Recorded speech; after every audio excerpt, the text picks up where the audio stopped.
Welcome to the EQ Podcast.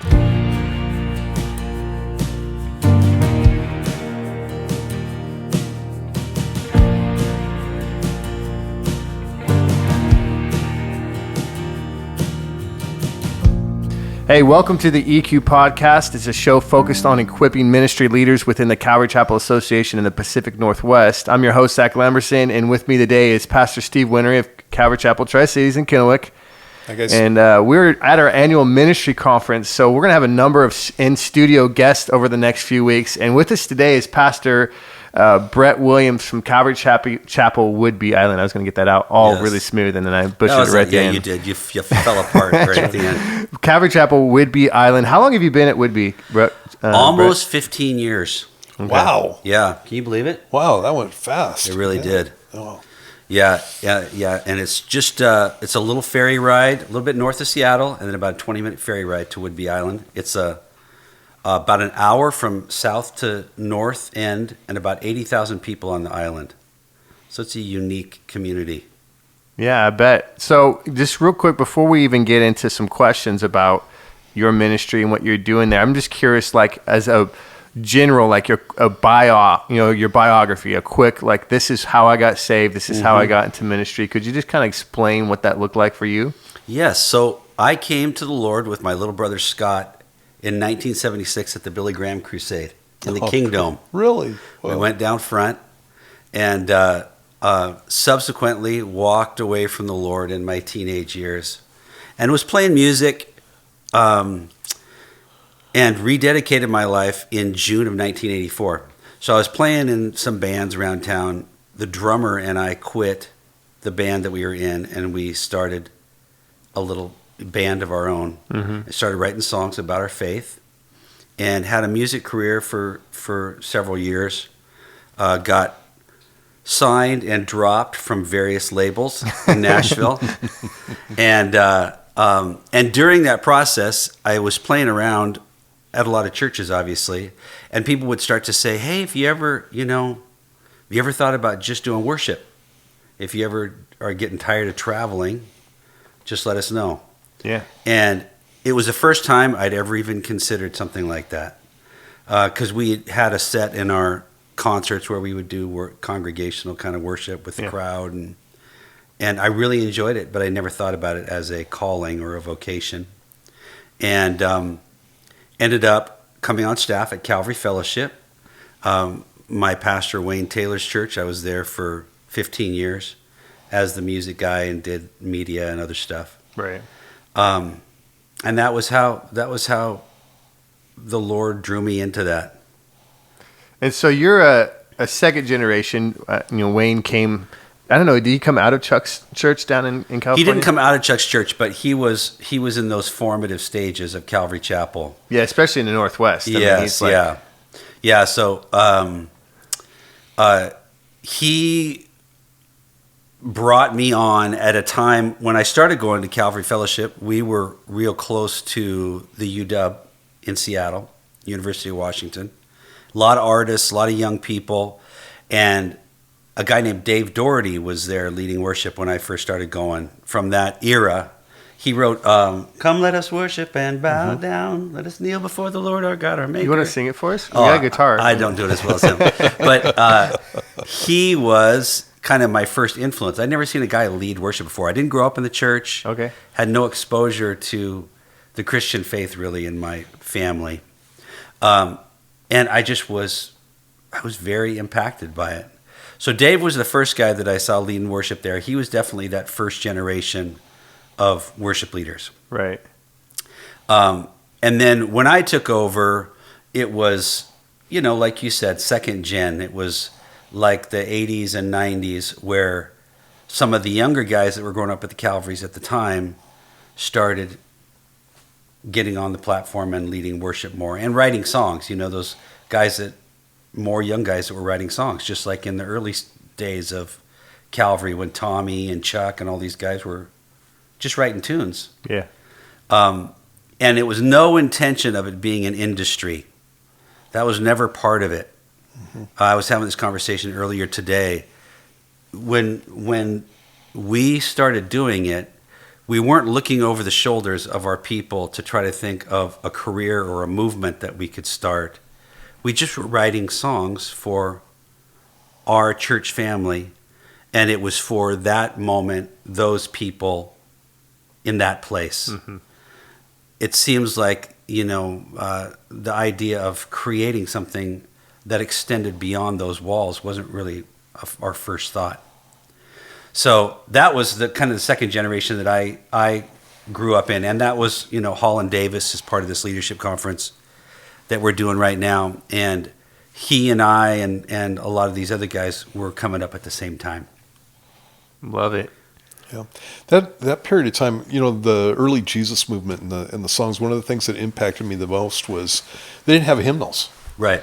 So the only experience I'd had with church was with my grandma, mm-hmm. and you walked in and they had a hymnal, and they're all singing in C, and mm-hmm. Everything's high, yeah. that kind of stuff. And it was just, you walked in and guy's got a guitar and he says, open up to Psalm whatever. And you open up there and he's just singing out of the Bible. That's so great. It was really cool. And then kind of second generation still carried that attitude towards worship on. It was mm-hmm. it was like it became really a foreign thing mm-hmm. when guys started getting into the whole I want to be on a label and and all that kind of stuff. It was kind of a bummer. And Maranatha, I mean, they were a oak tree of modern congregational worship. I mean, they were the first ones that started, like Tommy Walker and a lot of these guys. They started bringing these guys in because they were impacting their church communities, and their songs were moving outside of those churches, and other people were singing them. And mm-hmm. Yeah, it was cool. Yeah. So have you, we've been talking a lot on this podcast just because it's fresh. Have you got a chance to see the Jesus Revolution? I've seen it twice. I loved it. Did you weep a whole bunch? I did. I got very emotional. And, I'm on the tail end of it. So I didn't get to experience it like a lot of these guys did. But I'd heard all the stories. Because when I was a young worship leader, Chuck would come. Mm-hmm. Steve was at these conferences at Warren Beach and stuff. Mm-hmm. And Chuck would come and we'd hear these stories about how God moved. And it was so exciting. So to see that kind of represented on the big screen, I just found it really energizing. Like it made me excited and proud to be a Calvary Chapel. Definitely. To recapture some of that sweetness and innocence that they had in those early days, and to pray for a revival. I mean, the stage is totally set. Yeah, exactly. In so many ways, what was going on then is what's going on now. So I found it very, very exciting. Yeah, I walked away with a weird feeling of nostalgia, even though I wasn't there. Totally. I was like, it was very unique, and like I said, very proud of our movement. Like it was like, yeah, I'm from the Calvary Chapel. Yeah, the very first Sunday after I saw the movie, I had to do Chuck would hold up the Bible and say, this is God's word. Yeah. Let's study it together. Let's open it up together. I had to do that. What a great thing. Yeah. So on that idea, one of the questions you're going to be addressing in a breakout at this conference is, as Calvary Chapel worship leaders, how do we blend legacy with new artistry? Looking back towards our roots and seeing how God, really there was a birth of a movement, but also music. As you said, modern worship music was really born out of that movement. So how do we blend? Okay, what happened then with what God's doing now? Because the modern church worship movement is all over the place. Yes. There's all kinds of spectrums of artistry and people doing stuff. And so, what are your thoughts on that, Brett? Yeah, that's a good question. How to remember our roots and put down new ones, I think, is something that Calvary's, in my years, it seems to me that they do it kind of organically every few years. There's a lot of worship leaders that there's this resurgence of popularity. A lot of young worship leaders that I'm finding, a resurgence of popularity in that style of early Jesus music. Yeah. I think there's a I think it's from Australia, City of Light. Yeah, I love those guys. Doesn't that stuff sound like old I don't know. I don't listen to that. Have you heard any of it? You know, Steve? I haven't heard these guys. It really sounds. We do some of this, like "Yet Not I But Christ Through Me" Yeah. is a song that they sing. Oh yeah. But I mean, But a lot of their stuff sounds like old. you're talking about the Maranatha actual stuff. production of it, though, right? Well, 'Cause even the songwriting, even the vocal delivery sounds like Maranatha Band. Yeah. And these are young people, you know. And I have worship leader friends that are in their 30s, and it's like they're rediscovering all these songs that I was doing. You know, when I was in my 20s at Calvary, because those are the songs that we were singing at the time. Mm-hmm. So I see an homage to our legacy in those kinds of things, that every few years we get that kind of nostalgia for, man, everything's kind of starting to sound the same these days, you know? Mm-hmm. What are some fresh songs, some fresh approaches, fresh songwriting style that'll kind of, you know, inspire us again? So I see that happening. I've seen it happen several times where you'd start to see guys my age that started writing new songs, and then guys that we raised up were writing new songs. That recollection, that reconnection to the older songs, there's this new wave of creativity to recapture some of that in brand new songs. Mm-hmm. Yeah. I love it that they're, you know, I like the idea that, like you said, it's an homage to the 70s and 70s style of worship and that kind of stuff. But the Bible talks about singing a new song, you know, and so I've never, you know, a lot of those songs are still going through my head, but I've never wanted to, you know, try to take and make my congregation go there. I mean, it's special for me. I love it when there are new songs that have some depth to them, and that was one of the things that was automatic with the early Jesus music, because these guys they're basically doing folk music, and they're putting the word to folk music, and it was just way effective, and so it always meant something, and way cool. And you know, it's not that you just have to use scripture songs. Obviously, there's some awesome songs that come from hymns. We had an old one. Bob Probert was our worship leader down in Riverside, and he was he's a really talented guy, and he got a hold of an old Baptist hymn. It was called "In the Upper Room." In the upper room, 12 men were seated round the Lord. And as he stood to share the meal, they heard him say, "This is my body, which is broken for you. For you, I can't remember. For you, I've something the pain." Anyway, just an excellent song. And I remember sitting there at communion and hearing him sing that, and it. You know, I just grew up Calvary, so I didn't know anything else. And there were a few times when they would bring in songs that had that kind of meat to it, and I was just like, okay, this is not just about Calvary Chapel. There's been people who love Jesus for a long time. Yeah, that's really good. Yeah. That's really good. That's a great reminder. I do have people, you know, really routinely ask for hymns at our church, and I've done them. There was a period of time when, you know, Citizens was doing a lot of remakes of hymns, so I was doing them for a while, but I feel like I kind of did them too much, and so I haven't done them in a while. So when people ask me, like, I do hymns, and I'm like, really? Actually, I don't do them very often, because it is one of those things you want to bring back, but then you're like, oh, I don't want to do too much. And well, it's funny. Steve mentioned it. The seasons of that the church goes through. Yeah. One of the first things I think about with hymns, because they're absolutely incredible. I just kind of rediscovered that old hymn, "Abide with Me."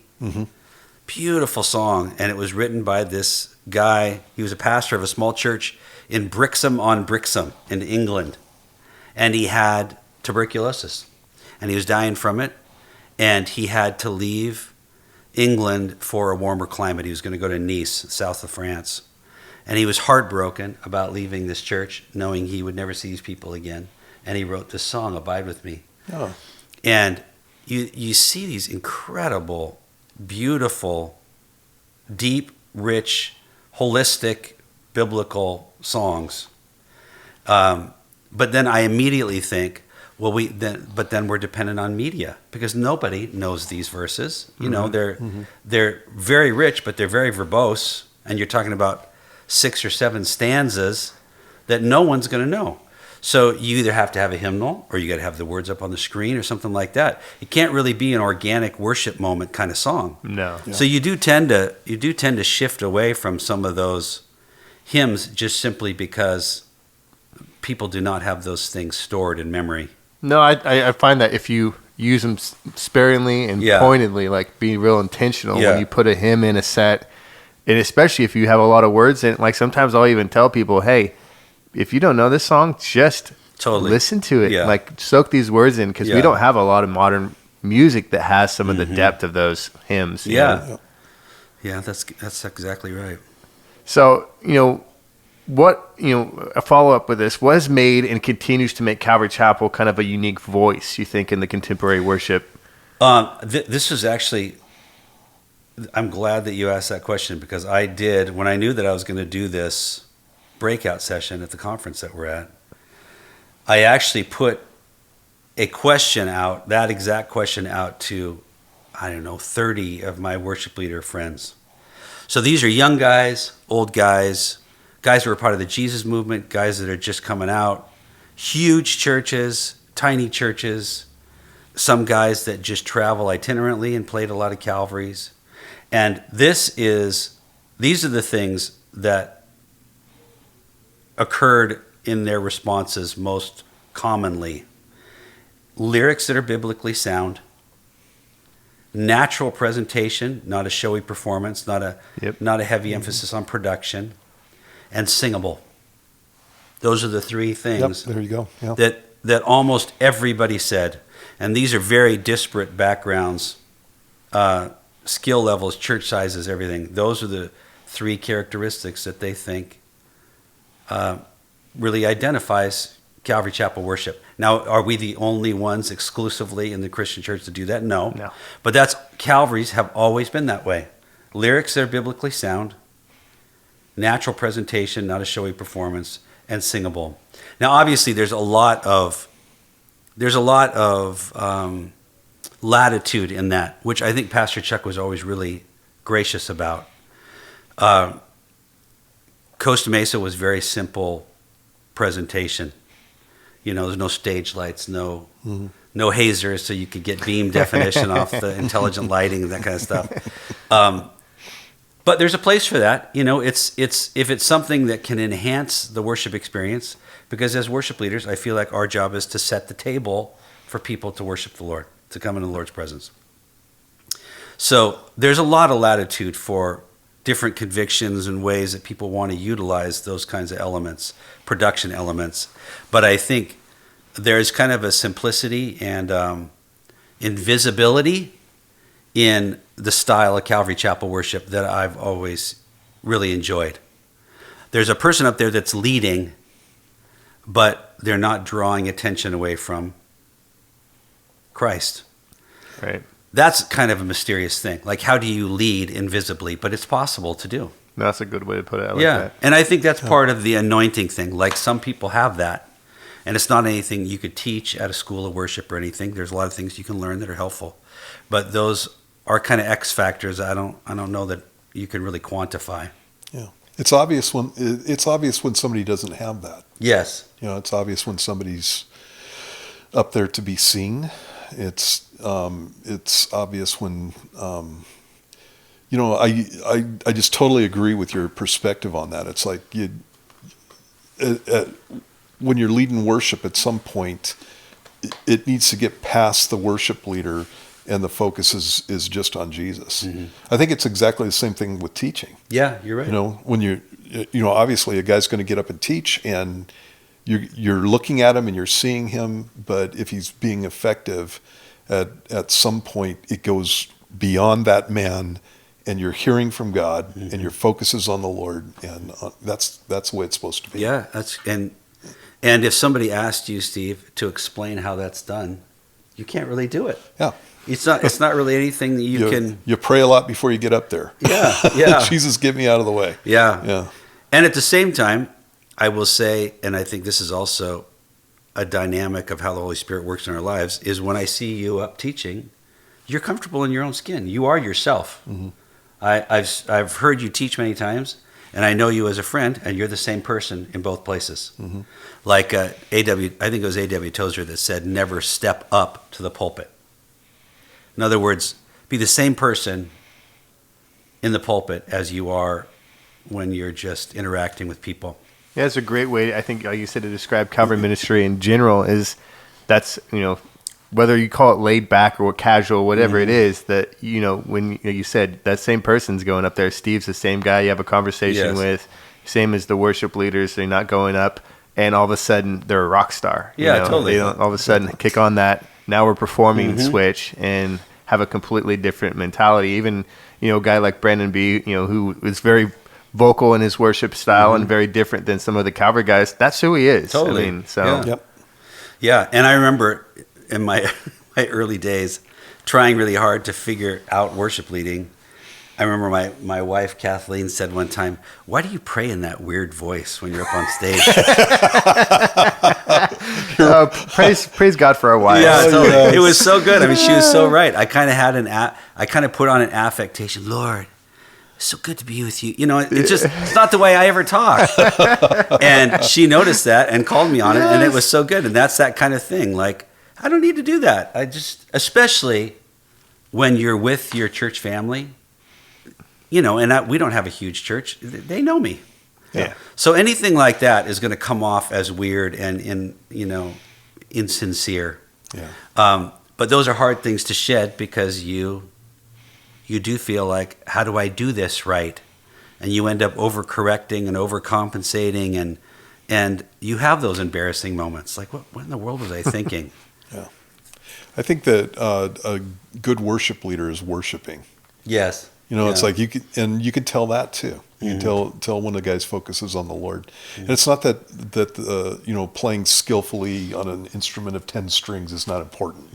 Like it says, because that can be a distraction too. Yeah. You haven't practiced, and that kind of stuff. But I think that all the awesome worship leaders that I've ever seen are worshipers in the first place. Besides the fact that they're good musicians and that kind of stuff, and they just kind of they get up there and they start, and you enter in, and then they're gone. Yeah. And it's just all about the Lord. Yeah, and I think so much of that, I see that in you as a teacher. I see that in you, Zach, as a musician. It's like the 10,000 hour thing. Is that right? Is that what that's the that rule. expression was? Yeah. Is that it's that when you start doing it, you're consciously incompetent. You don't know what you're doing, and you don't know what you're doing. Yeah. And then as you get seasoned, you become consciously competent. Like, I'm thinking about this, and I can do it the way it needs to be done. And then after years, you get to the place where you're unconsciously competent. Like, you certainly are not getting up and teaching the Bible off the cuff. This stuff is stored in you. So it's certainly not that your mind is not engaged, but you have all the resources that you need to present it from just the experience of doing it so often.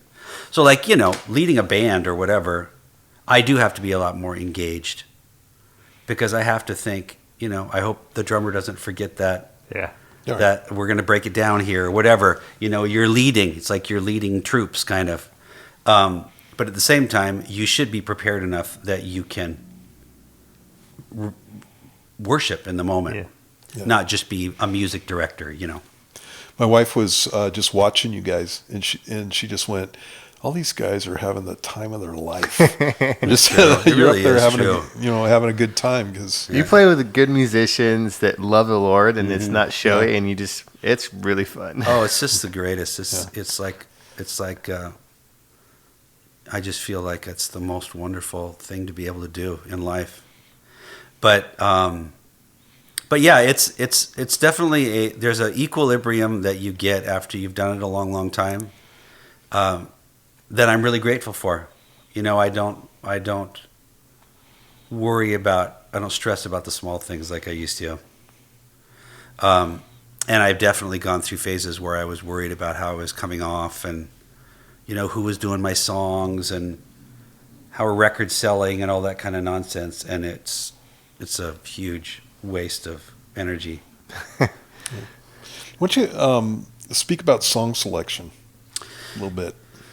I think those three distinctives that I mentioned that are kind of universal in the Calvaries: singable, Bible, solid biblical lyrics, and presentation, like stylistically, those kinds of things. That's a big part of song selection. Mm-hmm. I think there's so many tastes and opinions about that kind of stuff.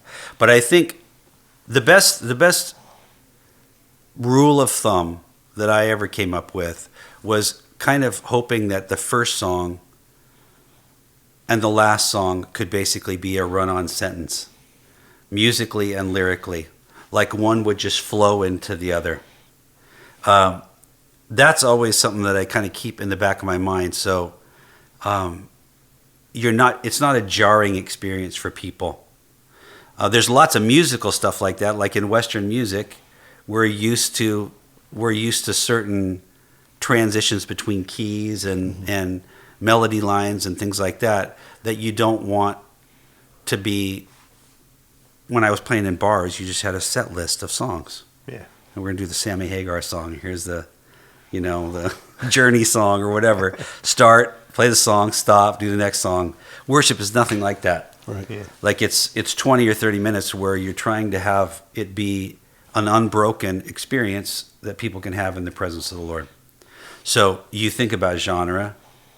You think about this song's kind of folksy or kind of country. It'd be a nice natural transition to go into this song that's kind of rootsy rock. Those two genres go well together. Same with the lyrics, like the reference point, the kind of message, that they're flowing from one thing to another. That's kind of, I don't know. That's How the way about key? I know that you do a lot of similar keys to kind of keep that continuity. I noticed that's one thing. Some worship bands, boom, song's over, stop, start a new song with a new key. Yeah. And so I think that's and you can do diatonic. You don't have to do the exact song in G, song in G, song in G. You can do a song in G and you can get really naturally to C or the 5 chord. You can. You're just not going to C sharp or B flat. Yeah. And trying to avoid those kinds of things. And then I think with as far as keys go, there's a reason that when you were going to The Baptist church with your grandma and looking at the hymnals, it was all B flat, C. Yeah. Not great guitar keys, but as far as the overlap of human voices, the average vocal range of men and women, it's right around in that area. So you got men and women that can both sing comfortably in those keys. Contemporary worship, like these days, some phenomenal vocalists like Phil Wickham and some of these guys are just incredible, but the songs are so high. Yeah. I can't sing them as an older man. I can't sing them anymore, and most people can't sing them. So you have to lower a lot of that kind of stuff and just be sensitive about where people's voices are at. Not where you really crush it vocally, but where everybody can sing it comfortably. Yeah. Because you want them to be engaged. If they're waiting for the song to be over, then you've kind of blown it, Yeah. It's kind of the point of being a worship leader is people are actually worshiping. Yeah. And that was a Calvary thing too, at least the way I was raised. They're the choir. Yep. Like, there are probably Calvaries that have choirs. I've never been in one. So me neither. Yeah. So I mean, the attitude was special events. Yeah, that especially kind of we've stuff. done some stuff where we had a group exactly. there, but I've done that too. Like not for a Easter. choir. We don't have a choir. I mean, well, because the people are the choir. I mean, that's always been kind of the philosophy of it, as far as I understood, was that you want to get the people to sing, and when they're engaged and when they're singing, that's when you're working out this calling most effectively. So there's room for, Brandon this morning at the session ripped off a great guitar solo. I love that kind of stuff. There's room for that. But generally speaking, you want people to be engaged and singing. That's the reason that you're there. Yeah. So all of those things can, play into singable keys, comparable worship styles, genres, musically, lyrically, that it's kind of going from one thing to another. Like, you are the everlasting God. You will not fail. You won't grow weary. And then going into another song that's another personal expression to God. Mm-hmm. You know, those kinds of things, I think, lend themselves to not being distracting, and as far as a worship experience goes. Yeah. You've done some worship over the years that, I was talking about being a brand new Christian at Greg Laurie's church and how worship impacted me because I'd never done it before. And you've done some stuff, and specifically like at Warm Beach or over at Wayne's church, that just it was obvious that you prayed through it and everything went together. And then you were one of those guys that would bring in a new song, and sometimes it was a hymn, and sometimes it was a newer song that just totally went with. Well, like you're talking about, it just went. It went with the set, and it was something that led you deeper into worship. Not just the set, sometimes like the message. I remember being at conferences when you did a song. It's a Leland song, "Carried to the Table." Yeah, you remember this? I mean, right. I think the message had been about Mephibosheth. Yeah, and I don't know if you were planning it, but well, I think a lot of times when I'm listening to the teaching, I've done this with you, Steve.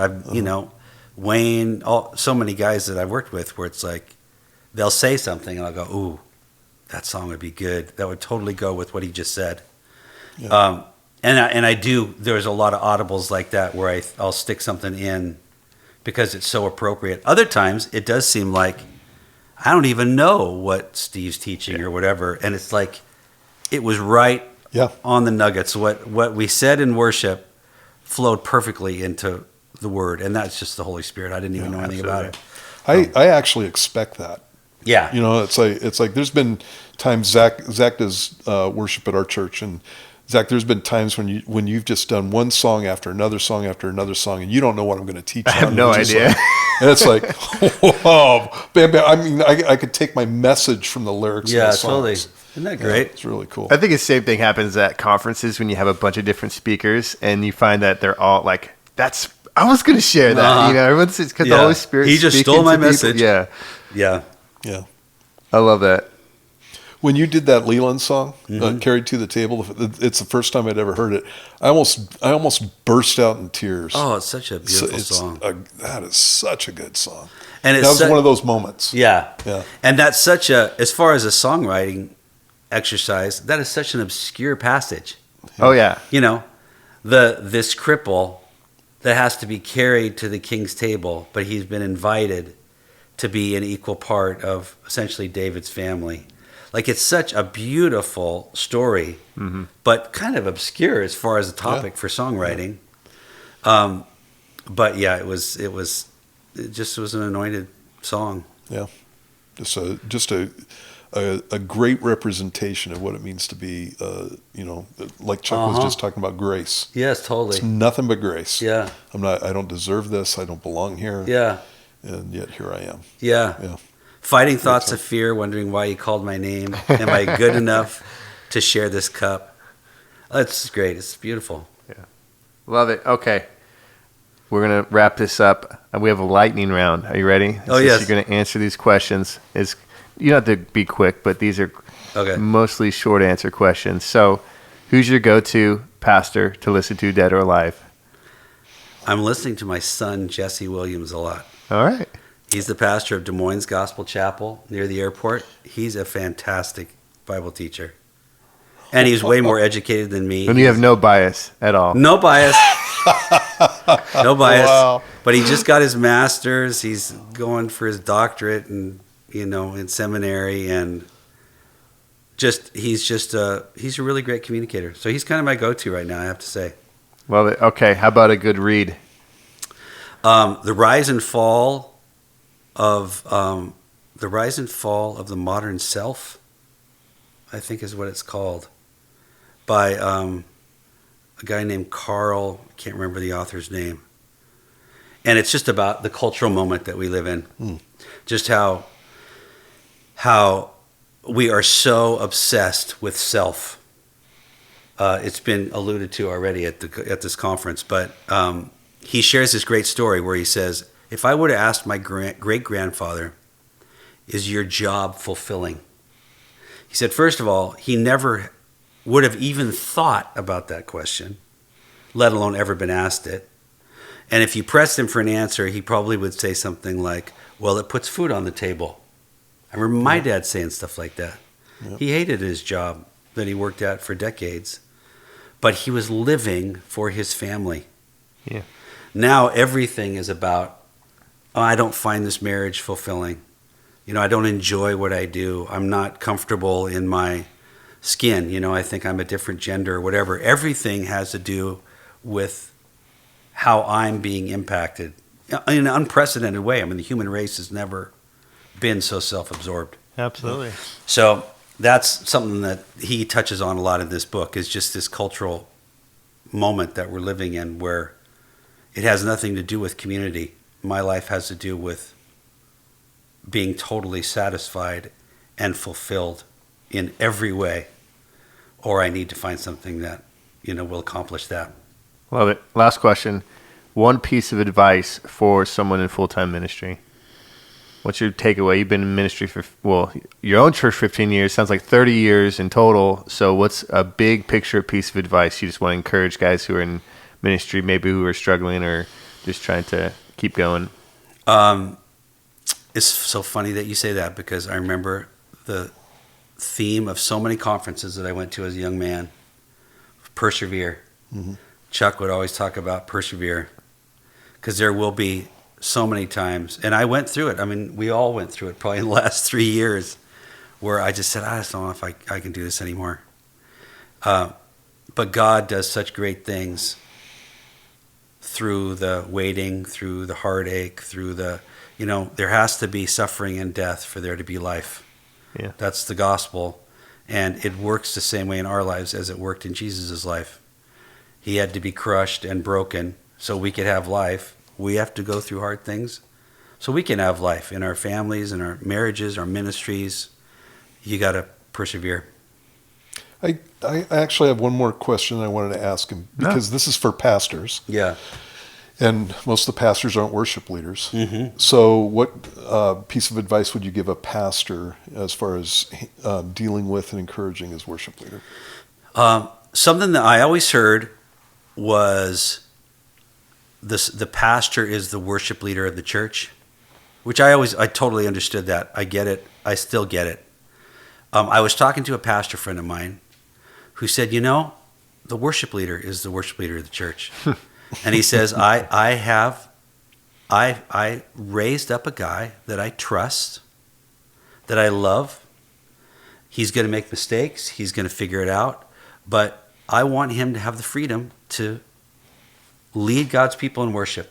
That's his church family. That's his gifting. That's why I put him in the role that he's in. Let him do his thing. Yep. I think that's a good thing, because I am now, I've been on both, I've looked at life from both sides now, as Johnny Mitchell would say. I've been a worship leader and I've been a senior pastor, and I do really appreciate give your worship leaders freedom to lead.